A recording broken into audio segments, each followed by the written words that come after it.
Hello, continuing video. Today we're going to take a look at the final video for the Ultra League. This is going to be the final days of the Ultra League for the season. The last 2 weeks going to be interesting as well.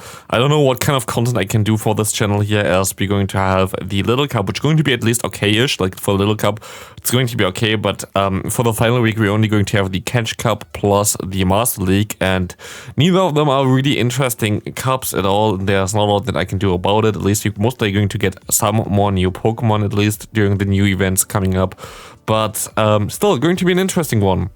We see here some gameplay with Shadow Typhlosion, which was able to now actually flip the switch here against the Talonflame, which is nice, and still going to be able to get to 2 Blast Burns against this incoming Trevenant, knocking that thing out as well. Seeing the Registeel come in, can you actually still get to another move here? That would be insane, and you can.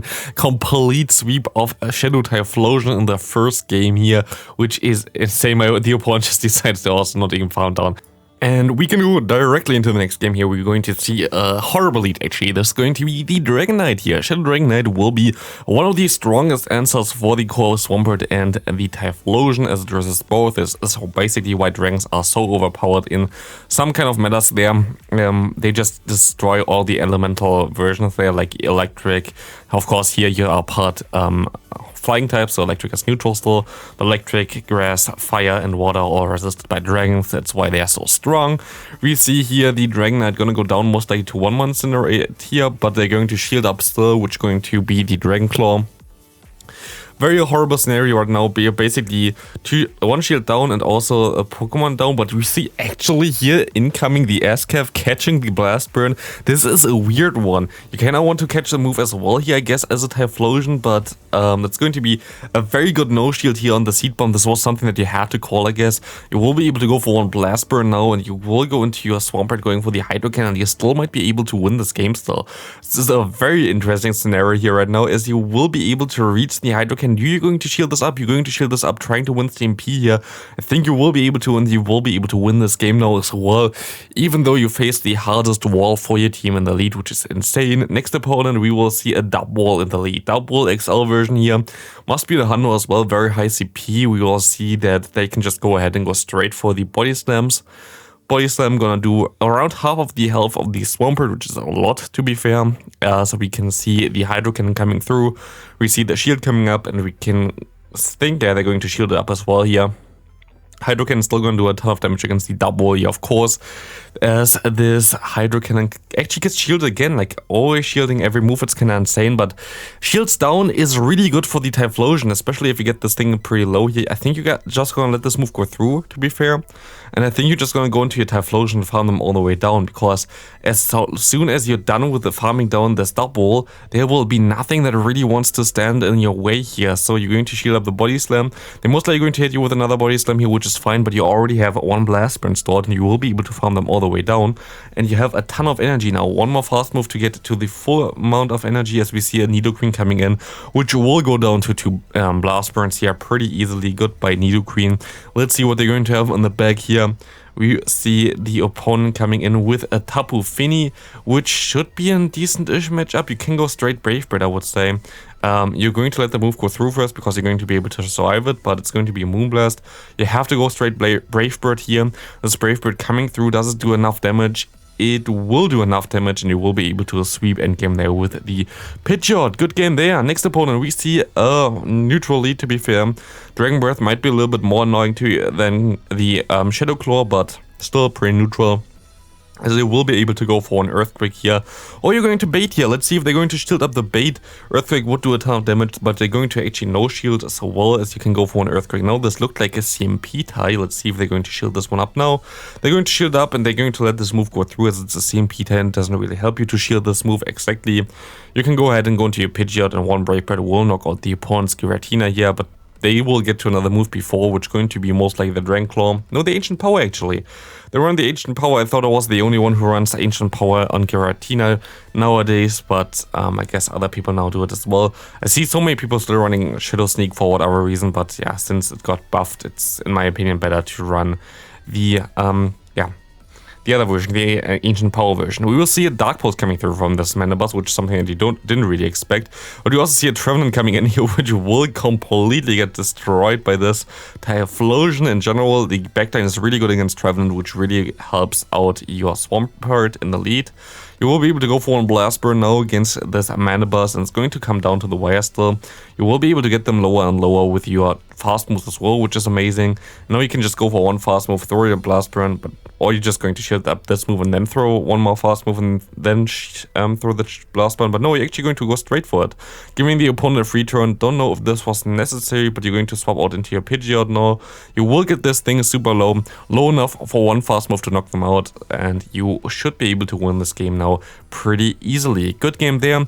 Again, this Typhlosion sweeps endgame kind of crazy. Also, which I completely forgot to say, this is their legend team. Like I saw like what they said about the team. I think they ran it from the Miltang Go Battle Day, and they were at like 2,777 rating, and now they claimed up 500 points with this team. So totally forgot to talk about this one, but yeah, this seems to be the legend team, which is a very cool one here.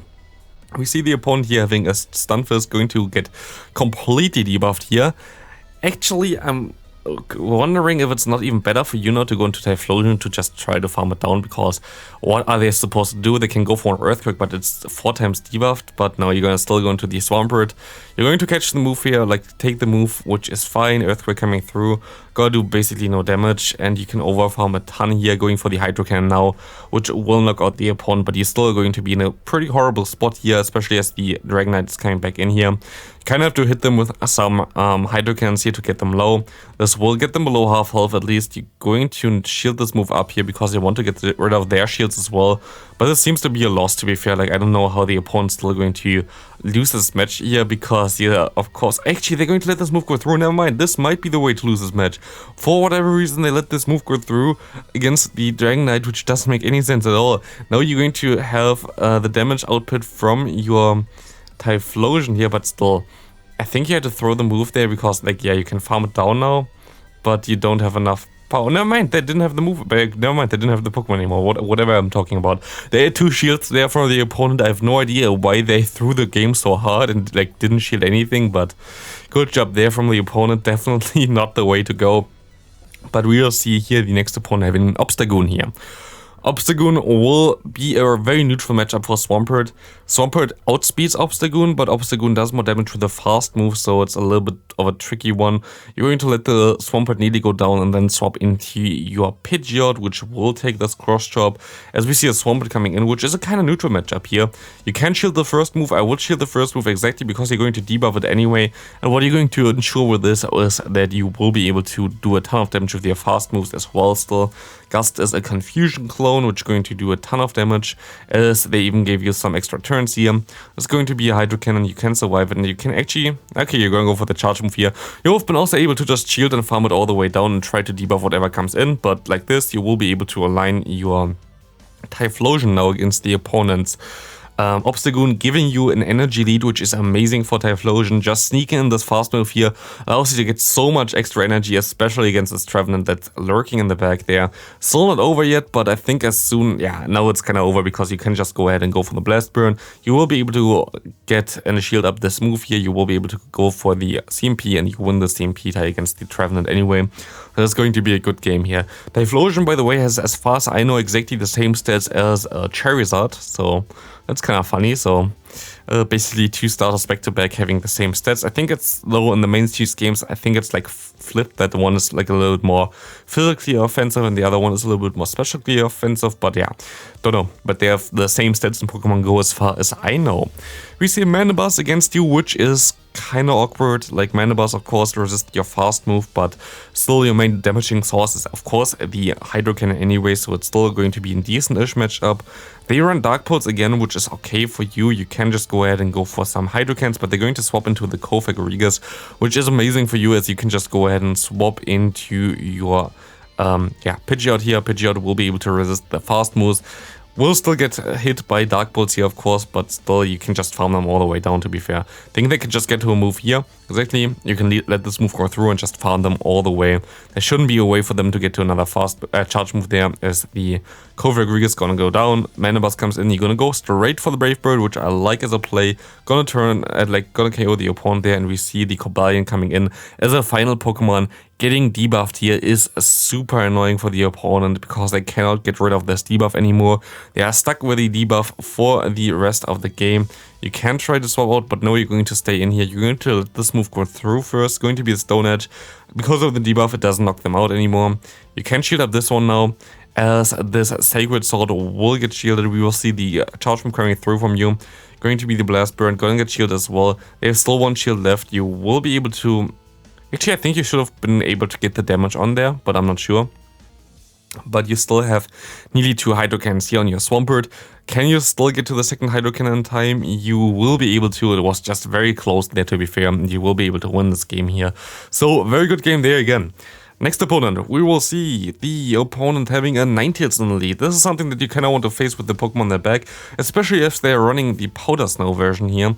It's a little bit tricky for the Swampert, but it's still kind of manageable. I guess Swampert is, thanks to the Powder Snow version, a little bit better actually. You will be able to get to the moves. I think at the same time you're going to shield up the Dazzling Gleam, which was a nice call there.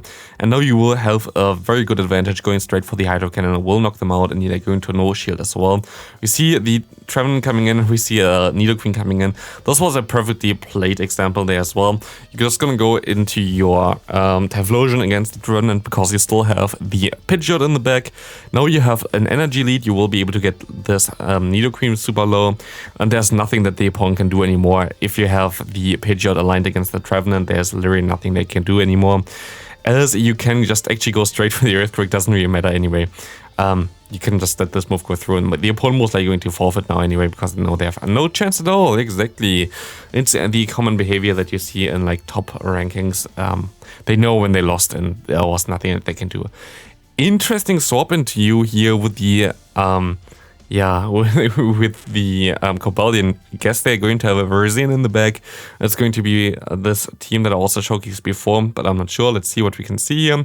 We see the charge move coming through, getting basically caught on the Pidgeot. Don't know how important this was, but we will see and find out later. You shield up the potential Stone Edge here, but it's going to be a Sacred Sword only, as we see the opponent coming in here with most likely the Pidgeot as well. It's most likely going to be the Verzian on the back, as far as I know, which would be pretty okay-ish for the Typhlosion, but also not directly like saying that they win the game 100% yet, because Verzian also has access to Sacred Sword or the move Stone Edge, or even both of them, so they can still do something against you. But I think you also expected that it's going to be the Verzian, but yeah, you're going to be able to now go into your Typhlosion. You're going to do a ton of damage, and you will be able to hit the charge move here, which is nice because you will get the shield and you have a ton of energy already on your Swampert, which you will need later on. It's going to be the Sacred Sword only, which is fine for you. You can go ahead and go for another Blast Burn after this one. You survive another Sacred Sword, so I'm not too worried here. But it seems like you lagged a little bit there, which didn't allow you to get to another move, which is very annoying. But you can go ahead and go for another Hydro Cannon here, which is nice. Hydro Cannon coming through will get the shield. They're going to swap into Pidgeot. You kind of want to undercharge. You have to undercharge here. And this was a very nice undercharge. Can you farm actually all the way down? You cannot, but you sadly just barely lose there. Good game to the opponent there, but very nice play at the end, trying to still win with the undercharge there. Was a very good play. We will see the next opponent having a Walrein here. Walrein is a little bit tricky, as they have access to Earthquake, which destroys the Typhlosion, while they also have access, of course, to the Ice Boost, which destroy your Flyer. You kind of want to stay in here, and you're going to go into the Typhlosion now, which will allow you to go for some Blast Burns. You're going to shield up this move, which is going to be most likely the Earthquake. They're actually going to bait you here. That's kind of annoying, but this cannot be the Earthquake. I think this must be the bait. They're going to let this move go through. Exactly, it's just going to be the bait, which is still going to hurt a lot. Speaking of hurting a lot, this next one going to hurt a lot as well. You're going to be nearly dead already. But you can go ahead and go for one Blast Burn against the incoming Talonflame, which is something they really didn't want to see here. You will be able to go into your Pidgeot now, trying to farm it down, I would say. Pidgeot is... oh, you're actually going to go to your Swampert. I guess you want the energy. You're going to shield this move up and farm it all the way down. No, you're going to let this move go through as well. You just rely on the Pidgeot, which is an interesting place. They're still going to have the Warring coming in here, which still has some health left. You're going to have to invest the shield here right now, which allows you to at least knock them out and get some energy advantage to see what's in the back. It's going to be the Trevenant, and this is going to be a good game. That's also going to be it for the video. Thanks for submitting those battles. See you in the next video tomorrow for the Element Cup, and see you then. Bye.